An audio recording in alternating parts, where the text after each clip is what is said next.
Ah, tu es rentré.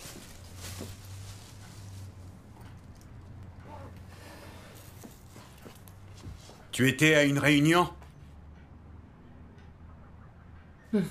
Oui.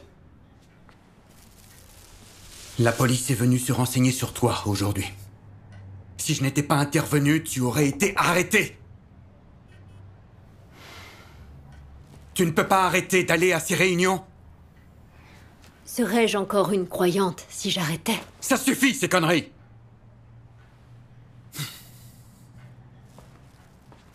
L'un des policiers était un ancien camarade. Il a dit que ceux qui croyaient en Dieu Tout-Puissant étaient des criminels politiques.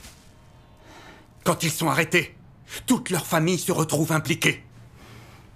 Ta foi menace mon avenir et aussi celui de Xiazi. Tu ne comprends donc pas?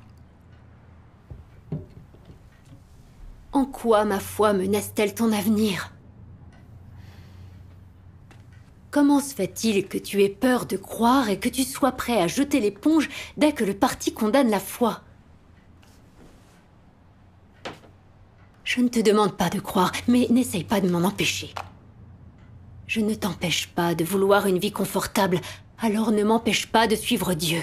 Je ne suis pas contre ta foi, mais aie un peu de bon sens. Le parti communiste est maléfique. Tout le monde voit bien qu'il réprime et qu'il arrête les croyants. Si quelqu'un a la foi, toute sa famille en souffre, même les enfants sont punis. C'est un fait, c'est tout. Si on t'arrête, non seulement je ne serai jamais promu, mais je perdrai probablement mon travail. Xiazi ne pourra pas aller à l'université. C'est pas une menace pour notre avenir, ça? Si tu m'empêches d'être promu, ne viens pas me dire que je suis impitoyable. Tu m'entends? Pas question de te laisser continuer à pratiquer ta foi. Yuli, je te l'ai déjà dit tant de fois. Le Sauveur, Dieu Tout-Puissant, est apparu et l'œuvre. Seuls ceux qui acceptent Dieu Tout-Puissant peuvent être sauvés et entrer au royaume. Eux seuls auront un bon avenir et une bonne destination. Mais tu refuses de m'écouter. Tu essaies de m'empêcher de croire parce que tu as peur de l'oppression du Parti communiste. Tu ne le vois pas? N'as-tu pas peur de faire le mal et de t'opposer à Dieu? Ça suffit! Liang Xingting, je vais commencer par le pire. Si tu retournes à une réunion ou que tu prêches l'évangile, je te casserai les jambes! Je préfère m'occuper d'une estropiée que d'avoir une croyante pour femme! Je ne renoncerai jamais à ma foi. C'est ce que tu crois? On verra bien! On verra bien! Tu as encore la foi? Lâche-moi! Pourquoi tu me frappes? As-tu encore la foi?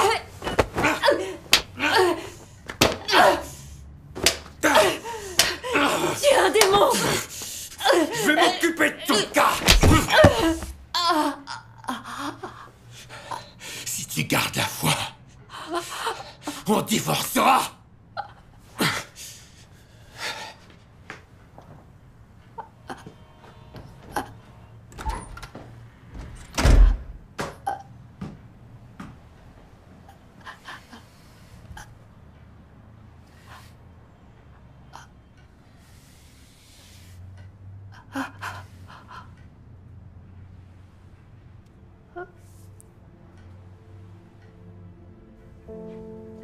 C'est vraiment un démon.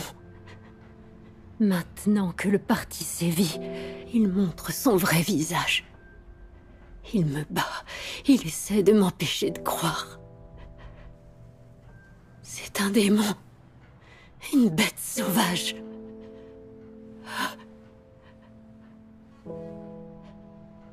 Il vaudrait mieux qu'on divorce.